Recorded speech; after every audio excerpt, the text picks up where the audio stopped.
We're rolling, then I'll give you a count-in. Here we go. You all set? Yeah, we're good. 5, 4, 3, 2. This is 92.5 KTWB. I'm your host, Quentin Berg, along with Brendan Glazer and Mason Kenahan. And today we are going to be talking about the NFC East. But before we start, give a quick weather update. Today we're supposed to be sunny with a high of 92 degrees. And later tonight, we will have light rain with a 20% chance. So we're going to talk about who's going to win the NFC East. Brendan, who do you think is going to win the NFC East this year? Well, the last, I believe, 18 years, or a very long time at least, there has not been a repeat division winner in the NFC East. However, I think that will change this year, as I think the Dallas Cowboys will win the NFC East. I think, Micah Parsons, very good last year. He'll only get better. They have Trayvon Diggs, so they have those two leaders of the defense. We all know Dak Prescott's a good quarterback. I just don't see them getting any worse, and they won it last year, and I have the Philadelphia Eagles. The additions that they had pretty much on the offensive and defensive side, trading for A.J. Brown on the offensive end. You already have that great run offense with Jalen Hurts, Miles Sanders, and that incredible offensive line, which is arguably the best in the NFL right now. On the defensive side, you had guys like Kaiser White and Hassan Reddick and Nakobe Dean at linebacker. That was the biggest position of need coming into this last offseason. And then at the cornerback and in the secondary, yes, that could be a little bit slim or a little bit not that deep if you have guys like James Bradbury and Darius Slay, but if one of them goes down, you could be in a little bit of trouble. But I think that front seven will definitely help, especially the linebackers in coverage. I think the Eagles will finish with 12 to 13 wins this season. Okay. I don't believe you said what you feel like the Cowboys will finish with. How many wins do you think they'll win? I still don't think the NFC East is the best division, so I still think they could get 10 wins and win the division. Yeah. And with that, do you think that the Eagles, do you think that they will have pretty firm control on this division the whole year? I think this division is really split into 2 tiers, maybe 3 tiers. At the top, you definitely have the Eagles and the Cowboys. They're going to go 1-2. The order, of course, could maybe be flipped. But I think the Eagles will finish with, let's say, 12 wins. The Cowboys will probably finish with 10 or so. But then you take the dip to the second tier. We have the Giants and the Commanders. Sadly, my Commanders, I don't think they're going to be winning the division this year. I don't think Carson Wentz will lead the team. Daniel Jones, we haven't really seen that many special things from him. I just don't see those two teams competing this year.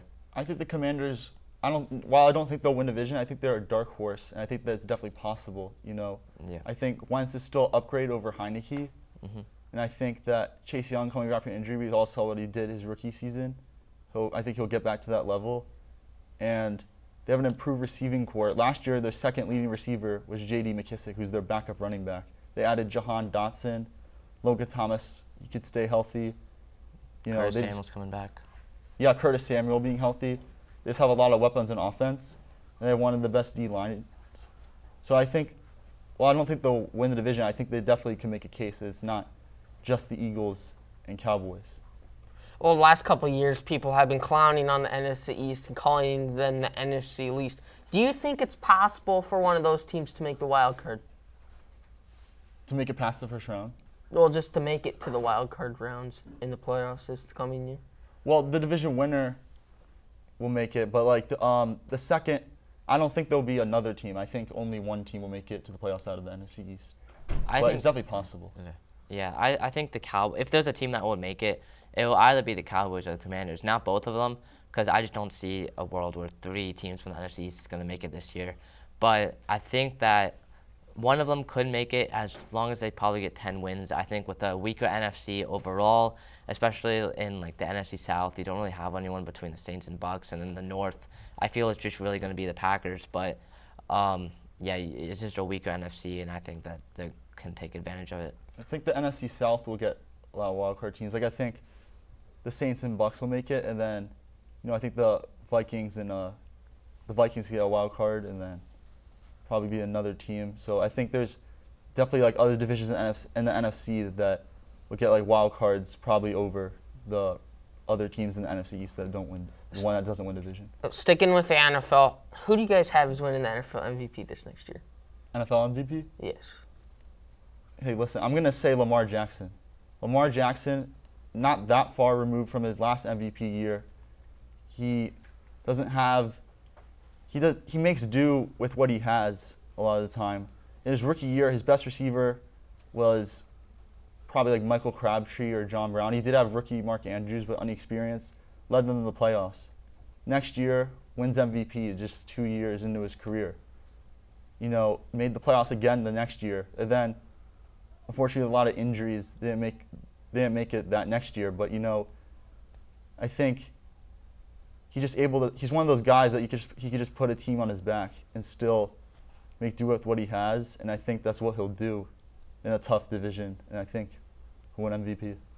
Yeah, I'm going to go with someone that's also in the AFC as well. I'm going to go with Justin Herbert. I mean, you have the guys that he can throw the ball to, like Mike Williams and Keenan Allen. If they just don't drop the ball, I think Herbert can have a great year. You have younger guys as well, like Josh Palmer as well, that I think can make an impact in the receiving group as well. Okay. And I mean, I guess for my MVP, I mean, he's got this once or twice so far in his career, but I'm going to go with Patrick Mahomes. I mean, I understand he doesn't have Tyreek Hill, but, I mean, for me, it's just the fact that he's Patrick Mahomes, and he seems to always manage to put up big numbers and take his teams to the playoffs. So that's how I got winning MVP. That'll do it for 92.5 KTWB show today. We'll see you next time. This show is sponsored by Aquafina Water, the smoothest drinking water you will ever drink. Thank you.